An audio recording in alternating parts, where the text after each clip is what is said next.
맞아 도내 곳곳에서 이웃 사랑과 평화를 염원하는 목소리가 울려 퍼졌습니다. 잦은 비와 흐린 날씨로 광합성이 어렵고 곰팡이가 퍼져 딸기하우스 농가가 비상입니다.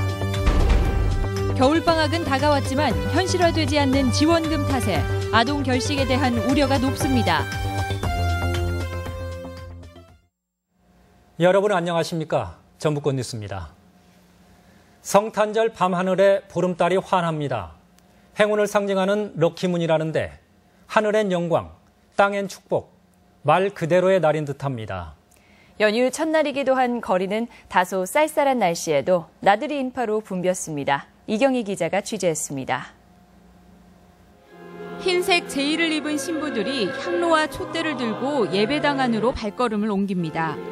구유에 높인 아기 예수를 단상에 두고 신도들은 경건한 분위기 속에 머리를 숙여 예수가 오신 참뜻을 되새깁니다. 사랑과 평화를 전하기 위해 아기 예수가 세상에 온 성탄절. 그 자녀인 우리 인간 모두 소중한 존재라는 메시지가 울려 퍼집니다. 우리 하나하나 얼마나 소중한가. 인간으로 태어났다고 하는 것. 하느님의 모습으로 태어났고 그리고 하느님의 아들을 통해서 하느님의 아들, 딸로 되었다고 하는 이 사실을. 교회에서도 성탄의 기쁨이 충만했습니다. 예수가 전한 사랑 정신이 내 가족뿐 아니라 가난한 이웃에게도 전해지길 소망합니다. 산타의 선물을 고대하던 아이들이 오늘은 산타클로스로 변신했습니다. 모자를 둘러쓰고 망토까지 걸쳐 입은 채 멋지게 포즈를 취해봅니다. 성탄트리에 각자의 소원이 담긴 카드를 매달며 복받은 내년을 기원합니다. 이따가 또 영화도 한 편 보고 저녁 먹고 가족들끼리 어울리려고요. 바람이 부는 쌀쌀한 날씨로 시작된 성탄절 연휴는 내일로 접어들면서 새벽 한때 서해안과 일부 내륙에 비나 눈이 내리겠습니다. 주말인 내일 밤부터는 기온이 뚝 떨어져 휴일인 모레는 낮 최고 기온이 0도 안팎에 머무는 추운 날씨가 찾아오겠습니다. MBC 뉴스 이경입니다. 4,000원으로 해결할 한 끼 식사가 있을까요? 방학 중 결식 학생들에게 지원되는 급식비라는데 분식집이나 편의점 말고는 딱히 갈 곳이 없습니다. 고차원 기자가 보도합니다. 전주 시내 한 분식집. 방학이면 급식비가 적립된 아이푸드 카드를 이용해 점심을 해결하려는 학생들이 자주 들릅니다. 방학 때는 한 10명 넘는 것 같아요. 이렇게 많이 오기 시작하면 13명, 14명도 오고요. 1월부터 점심을 걸을 우려가 있는 아이들에게 지급되는 방학 중 급식비는 4,000원. 전라북도가 올해보다 500원을 올렸지만 자장면 한 그릇 가격에도 미치지 못합니다. 4,500원을 지원하는 충북이나 경기도와 비교해도 한참 모자랍니다. 이러다 보니 아이푸드 가맹점 가운데 제대로 끼니를 해결할 수 있는 음식점 수는 10%에 불과하고 65%는 편의점이 차지하고 있습니다. 네, 지금도 낮지만 초기에도 낮아가지고 식당들이 참여율이 저조했었죠. 그 급식 단가가 좀 낮기 때문에 그랬죠. 현재는 편의점과 마트를 새로 지정하지 않고 음식점 추가 가맹을 추진하고 있지만 급식비를 올리지 않는 한 음식점 확보가 쉽지 않습니다. 전라북도는 2018년까지 방학 중 급식비를 5,000원까지 올릴 예정이라지만 현재 25%에 불과한 도비 비중을 더 늘리는 것도 고민해야 할 시점입니다. MBC 뉴스 고차원입니다. 전라북도 소방본부에 따르면 지난달 12일 임실의 한 주택에서 거실에 깔아놓은 전기장판이 과열돼 주택이 불타는 등 올해 전기장판 화재 15건이 발생해 4명이 화상을 입고 1억 4천만 원 상당의 피해가 났습니다. 소방당국은 전기장판 화재가 집중되는 겨울철 전선이나 전열부 주위의 먼지를 제거하고 외출할 때에는 전원 코드를 뽑을 것을 당부했습니다. 전라북도는 지난 9일부터 사흘간 도내 예식장과 뷔페 등 식품 접객업소 39곳을 단속한 결과 위생 기준을 위반한 9개 업소를 적발했다고 밝혔습니다. 조리장과 냉장고 등의 청소가 불량한 업소가 8곳이었으며 한 업소는 유통기한이 지난 식재료를 보관하다 적발됐습니다. 지난 가을부터 계속된 궂은 날씨에 딸기 농가들도 울상입니다. 출하가 시작됐지만 작황이 나빠진 데다 가격마저 떨어졌습니다. 유룡 기자가 보도합니다. 이제 막 익기 시작한 딸기 사이로 곰팡이 가루를 뒤집어 쓴 딸기들이 섞여 있습니다. 딸기가 열릴 꽃받침에도 끝이 타들어가는 현상이 나타나고 있습니다. 탐스러운 모양 대신 울퉁불퉁한 기형과도 지난해보다 늘어났습니다. 비 오는 날이 많아가지고 하우스를 열어서 이를테면 통기를 시켜야 되는데 그런 통기가 원활하지가 못했어요. 꽃이 피고 한창 수분을 해야 할 시기인 11월 한 달 동안 비가 내린 날이 12일. 비는 안 왔지만 흐린 날까지 합치면 한 달의 절반 이상은 해구경을 못했습니다. 이 때문에 식물의 가장 중요한 광합성을 제대로 못해 병이 늘어났고 과일의 생명인 당도도 낮아졌습니다. 일조량 부족으로 인해서 작년보다도 지금 한 1에서 한 2브릭스 정도는 당도가 떨어지고 있습니다. 엎친 데 덮친 격으로 딸기 가격도 지난해보다 15%가량 떨어졌습니다. 수확 주기가 지난해 3, 4일에서 올해는 일주일로 벌어지면서 수확량 감소도 불가피합니다. 본격적인 수확을 앞둔 딸기 재배 농가들은 앞으로도 계속 비가 오거나 흐린 날이 이어지지 않을까 걱정에 휩싸여 있습니다. MBC 뉴스 유룡입니다. 새누리당의 비박계 이재호 의원이 현 정부 장관과 청와대 참모를 겨냥해 호남 차출론을 주장하는 가운데 현 정부 내각의 유일한 전북 출신인 김관진 국가안보실장의 총선 출마 가능성이 제기되고 있습니다. 김관진 청와대 국가안보실장은 전주가 고향으로 외교, 안보 분야에서 3대 정권에 걸쳐 장관급 직위를 역임하고 있습니다.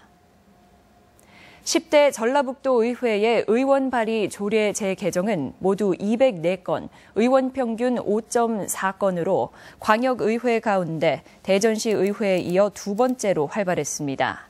또 올해만 177건으로 지난 9대 당시 같은 기간에 비해 2.1배가 늘었으며 사회적 약자를 위한 조례 재개정이 많았습니다.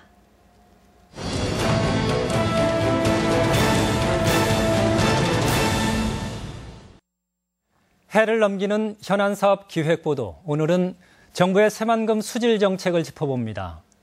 수질은 해가 갈수록 나빠지고 있는데 정부의 예산 투자나 정책 모두 생색내기 수준에 그치고 있습니다. 이창익 기자가 보도합니다. 지난 6월 새만금 내부 호수. 잿빛으로 변한 물 위로 죽은 물고기들이 떠다니고 썩은 갯벌에선 악취가 진동했습니다. 가뭄 탓이라고는 하지만 농업용지 수역은 6등급, 도시용지는 4등급으로 목표 수질에 한참 미치지 못했습니다. 환경부는 5년 뒤 수질 개선 2단계 사업이 끝나더라도 목표 수질 달성은 어렵다고 분석했으며 정부와 새만금위원회도 뒤늦게 추가 대책을 내놓았습니다. 전주 하수처리장 추가 증설, 가축 분뇨 공공처리 확대, 우분 연료화 사업 등 추가 대책을. 그러나 세 가지 대책 모두 지방 부담만 늘리거나 민원 발생이 불가피한 사업으로 정부 의지를 의심케 했습니다. 예전에 계획된 것들을 다시 재탕하는 계획이고 예산 계획이 뒤따르지 않아서 실질적인 실효성 있는 수질 개선 대책이라고 보기는 매우 어렵다. 시민단체와 일부 전문가들은 해수 유통으로 수질을 개선시키자는 제안을 꾸준히 해왔지만 새만금위원회는 위원 구성이 늦어지며 1년 만에야 회의를 갖는 등 정부의 추진 의지는 실종된 모습이었습니다. 새만금 사업에 대해서 지난 20여 년간 투자만 열심히 했지 얻은 게 별로 없다고. 새만금은 결국 외부로부터 유지용수를 끌어오지 않고서는 수질 관리가 어려운 태생적 한계를 드러내며 근본적인 대안 마련을 숙제로 남겼습니다. MBC 뉴스 이창익입니다. 전라북도 교육청은 도내 초등학교를 대상으로 특별한 사유 없이 7일 이상 장기 결석한 학생들이 방임이나 방치되고 있지 않은지 정확한 현황을 파악해 수시 보고하도록 했습니다. 지난해부터 아동학대 처벌법이 시행되면서 도내 아동보호 전문기관에 신고된 아동학대 건수는 2013년 800여 건에서 지난해에는 1,200여 건으로 늘었습니다.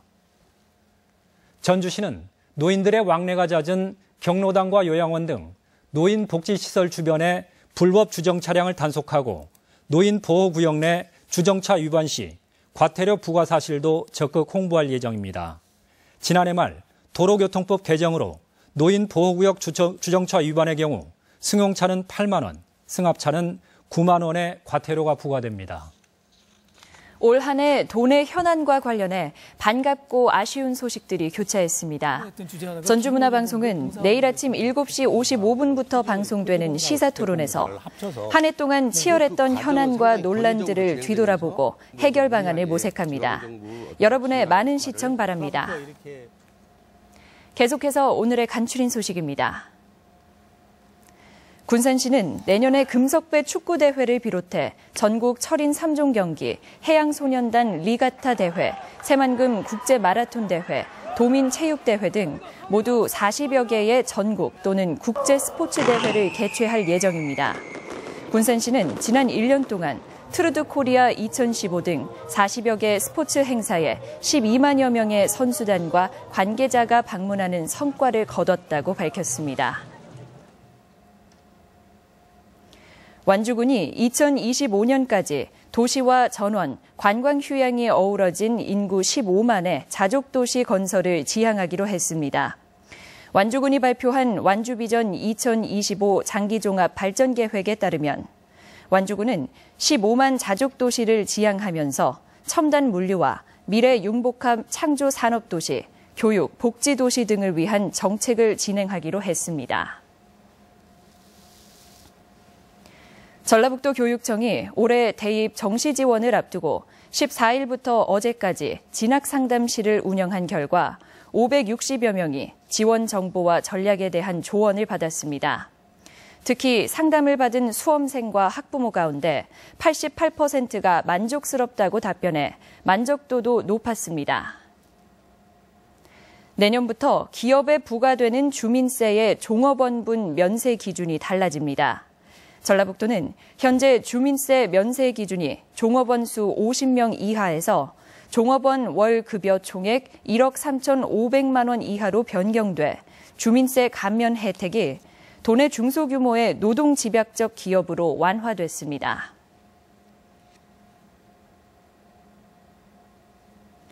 군산시 개인택시 복지회관이 준공돼 종사자들의 근무 여건 개선이 기대됩니다.